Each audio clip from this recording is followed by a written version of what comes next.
Olá, pessoal, sejam muito bem-vindos para o webinário de dezembro da Movimento Mirim. Eu sou a Cláudia Barros e a gente vai participar desse encontro aqui nos próximos 20 minutinhos. O propósito desse encontro é a gente responder as dúvidas que foram encaminhadas aqui para o WhatsApp da Movimento Mirim de alunos e ex-alunos dos cursos online da Movimento Mirim. Pessoal, nesse mês a gente recebeu duas perguntas. Vamos lá para a primeira, vamos conversar sobre a primeira pergunta aqui. Então, a pergunta é a seguinte: uma criança de 3 anos não quer entrar, fica ao lado da mãe, que teve bebê há 3 meses, né? No caso, não quer entrar na piscina, tá bom? Bom, já tentei de tudo com atividade de reasseguramento profundo. O que falar para essa mãe que vem e a criança não entra? Em uma aula aqui, a professora ficou do lado de fora, brincando com essa criança, mas sem sucesso nenhum. Na verdade, ela está há 8 aulas sem entrar na piscina. Pessoal, vamos lá. Primeiro, eu queria focar no seguinte. Eu conheço, né, essa professora que encaminhou essa pergunta aqui para a gente, e eu sei da dinâmica de trabalho dela, é uma professora que atende crianças, né, com aulas individualizadas, eventualmente em grupo, mas grande parte dessas crianças frequenta a piscina uma vez por semana. Gente, nessa fase, com essa situação tão delicada assim, uma vez por semana vai ser muito difícil de conseguir ter êxito na adaptação dessa criança. Porque, na verdade, no momento que você está começando a se aproximar, que a criança está começando a se tornar mais disponível para o contato, vão se passar aí 6 dias até o próximo contato. Então, na verdade, é sempre um estranho para a criança. Esse momento que o irmãozinho nasceu, né, e principalmente agora com 3 meses de idade, 3 meses é um momento que esse bebezinho, ele começa a ficar muito interativo, ele começa a sorrir, né? Então, ele passa a ser mais requisitado. E é muito difícil para o irmão mais velho, com 3 anos de idade, compreender tudo isso, que o reino dele, na verdade, de repente, tem que ser compartilhado, tem que ser dividido, até porque essa criança de 3 anos, ela ainda é muito egocêntrica para entender todo esse contexto. Então, é muito natural que nesse momento, que seria o momento da natação, que provavelmente ela está sozinha com a mãe, ela não queira desgrudar da mãe de jeito nenhum, né? Essas atividades que a professora está colocando, que já tentou, que são atividades de reasseguramento profundo, só para a gente lembrar, né? Eu sei que a maior parte da audiência aqui é o pessoal que faz ou que já fez os cursos online da Movimento Mirim, a gente discute muito isso no conteúdo, mas só para ficar claro aqui, atividades de asseguramento profundo são brincadeiras que são propostas pelo psicomotricista francês Bernard Couturier, e nessas atividades a criança vive a experiência de estar num extremo e, de repente, estar num outro extremo. Então, por exemplo, encher e esvaziar, unir e separar, lançar e resgatar. Então, todas as atividades nas quais a criança tem essa experiência, ela passa pela experiência de um extremo e depois do outro extremo, e que são realizadas de forma repetitiva, tendem a reassegurar a criança, né? E são dinâmicas muito potentes, muito poderosas para a gente fazer adaptação. A questão aqui é a seguinte: para a gente conseguir trabalhar com atividade de asseguramento profundo, o mínimo de disponibilidade da criança eu preciso ter, porque são atividades que eu faço com ela e não sem ela. E pelo que eu estou percebendo, essa criança não se coloca disponível para o contato. Então, gente, assim, o que eu colocaria para anteceder essas atividades de asseguramento profundo? As dinâmicas com objetos transicional. O objeto transicional é um objeto que normalmente é representado por uma chupeta, por um paninho, né, que a criança traz, enfim, e a função desse objeto é substituir essa figura, que normalmente é representada pela mãe, né, mas essa figura do adulto, que é responsável por prover afeto, segurança, acolhimento, higiene, alimentação, enfim, por prover literalmente a sobrevivência física e emocional dessa criança. Bom, na ausência desse adulto, né, qual que é o processo que a criança faz, que o bebezinho pequeno normalmente faz e a criança pequenininha também? Ela transfere para esse objeto toda essa sensação de amparo que é representada pela figura desse adulto. Esse é um recurso interessante se a criança não trouxer para a aula, né? A gente pode combinar com a mãe, sugerir que ela traga um brinquedo. Se a criança não trouxer, a gente pode oferecer. E aí pode ser qualquer recurso que você tenha, pode ser um bichinho de plástico, pode ser uma bola, qualquer coisa. Você entrega para a criança segurar e você se relaciona com esse objeto. Então, a gente pergunta para a criança, olhando no olho dela, fazendo um contato visual, né? E aí a gente pergunta, você quer fazer, sei lá, você quer molhar, né? Você quer brincar com esse chuveirinho? Você está com um regador, por exemplo. E a criança pode dizer não. E aí a gente então pergunta, né? Será que esse cachorrinho quer brincar de regador? Se for, no caso, um cachorrinho que você entregou para ela. E aí você molha o cachorrinho e você devolve o cachorrinho para ela. E assim o tempo inteiro. Então a gente convida a criança para a atividade, ela se recusa, e aí você convida o objeto, mas você convida o objeto comunicando à criança. Olha, então eu posso molhar a bolinha? Aí você molha e você devolve. Você quer molhar a bolinha também? Então, a gente vai usar esse objeto para mediar essa relação. E nessa construção toda, aos pouquinhos, a criança vai se entregando, vai se aproximando mais da piscina. Eu não tenho uma regra para falar, vai durar 1 aula, 2 aulas, 8 aulas, não sei, né?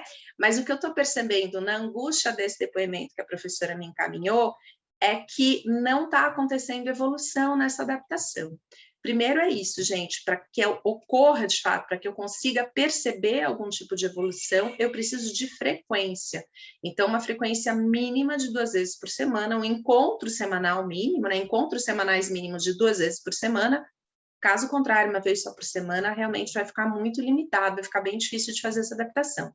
E depois, vamos tentar esse recurso do objeto transicional, na hora que isso se esgotar, que eu conseguir, de fato, me aproximar dessa criança, aí ela vai se apresentar mais disponível e aí sim a gente pode fazer, então, as brincadeiras de asseguramento profundo, tá bom? Vamos para a próxima pergunta, então? Bom, a pergunta é a seguinte: se a desatenção deve ser algo preocupante, né? Em que momentos que ela é preocupante? Porque, no caso, é uma criança de 5 anos que se distrai com quase tudo. Pessoal, vamos entender esse processo. Sempre que a gente fala dessa questão da atenção sustentada, a gente está se referindo a uma função executiva. Quando eu me refiro à função executiva, eu estou falando o seguinte: são comportamentos que eu posso ou não manifestar. Para que eu manifeste, é necessário que haja um amadurecimento dessa parte anterior aqui do meu cérebro, que é o córtex pré-frontal, que é a parte do meu sistema nervoso responsável por governar tudo que diga respeito ao autocontrole, a contatos sociais, né? Então, essa parte da atenção sustentada, que requer muito autocontrole, depende desse amadurecimento do córtex pré-frontal. Existe uma função executiva que antecede essa atenção sustentada, que é o controle inibitório, que é a capacidade que eu tenho, na verdade, de inibir comportamentos indesejados ou de reconstruir um determinado comportamento. Eu tinha planejado fazer alguma coisa, eu freio esse comportamento que está em andamento, né? Para, enfim, de repente eu freiei, eu coloquei um freio nesse comportamento e ele vai deixar de acontecer, algo que eu já tinha planejado. Esse controle inibitório a criança vai desenvolver aí no primeiro ano de idade, ele é fundamental nessa primeira infância, e a atenção sustentada, ela vai se ancorar nesse controle inibitório, ela vai ser desenvolvida mais para frente. Com 5 anos, alguma atençãozinha, algum controle atencional essa criança já vai me apresentar, né? Isso fundamentalmente na segunda infância, a gente espera que apareça.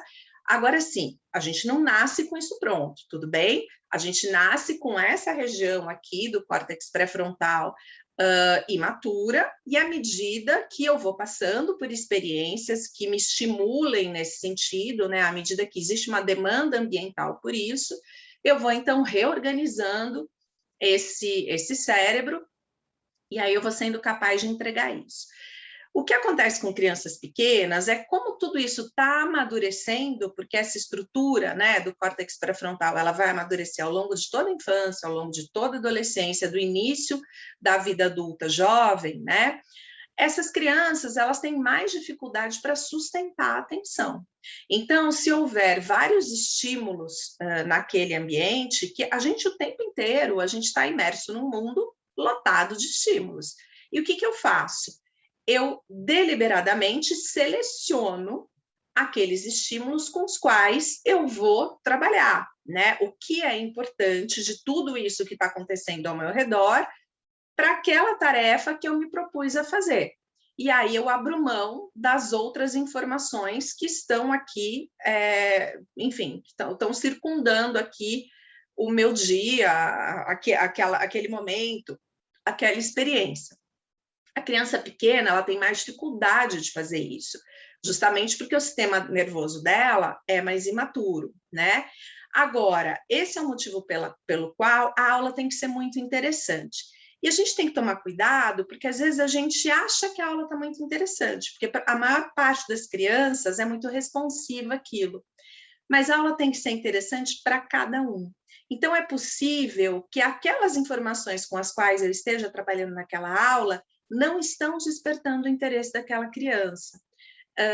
Embora eu faça de tudo por ela, né? Poxa, eu sou uma professora que corro atrás, eu estou tentando, mas eu ainda não consegui me conectar, tem alguma outra coisa naquele ambiente que está mais interessante. Quer ver uma coisa que as crianças se conectam muito fácil? Por exemplo, se eu estou falando de piscina aqui, né? Aquele cronômetro de borda. É muito comum, se você coloca um cronômetro, alguma coisa rodando, a criança ela fica naquele ciclo, ela olha aquele ponteiro e ela esquece de você, né? Se você está numa sala, por exemplo, ventilador, eles adoram, então tudo que roda, isso é um estímulo distrator muito importante, porque isso rouba a atenção da criança, né? Se a aula do lado está acontecendo alguma coisa muito colorida, ela se volta para aquilo, alguma coisa com muito ruído, ela se volta para aquilo.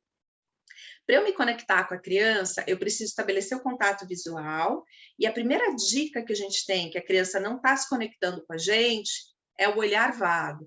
Então, o olhar dela não está voltado para aquela atividade, para aquele material, ou para mim, se sou eu que estou falando, e o corpo dela também não. Então, ela está com o corpo muito relaxado, né? Ou às vezes muito retesado, porque está insegura, mas normalmente ele é um corpo que está mais relaxado, e ele está voltado para outra coisa do ambiente que não aquela atividade que eu estou propondo. É interessante, algumas atividades são muito bacanas para a gente trabalhar, que são as atividades sensório-motoras, que são aquelas atividades que recrutam labirinto. A criança tende a se interessar muito por elas, que são atividades que dão muito prazer, né? E aí o que acontece é que você consegue essa mudança tônico-emocional, você consegue se conectar emocionalmente com essa criança e puxar ela para a tua aula, né?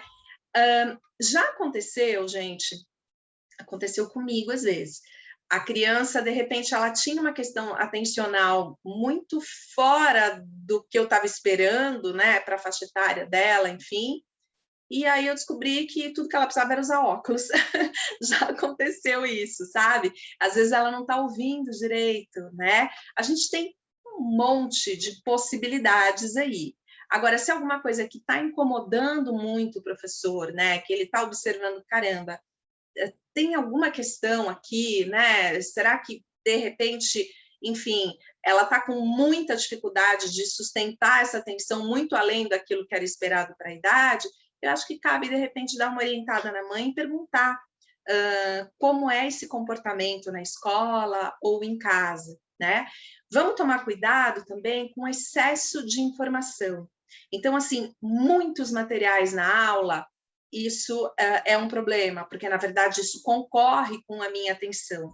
Crianças com esse tipo de dificuldade de se concentrar, eu preciso oferecer poucas possibilidades de materiais, por exemplo, né? Justamente para eu auxiliar essa criança a fazer o filtro correto. Ela está com dificuldade de fazer esse filtro, o que ela vai prestar atenção, então eu preciso conduzi-la nesse sentido, e a atividade tem que ser interessante para ela. É interessante a gente observar o que desperta a atenção dessa criança.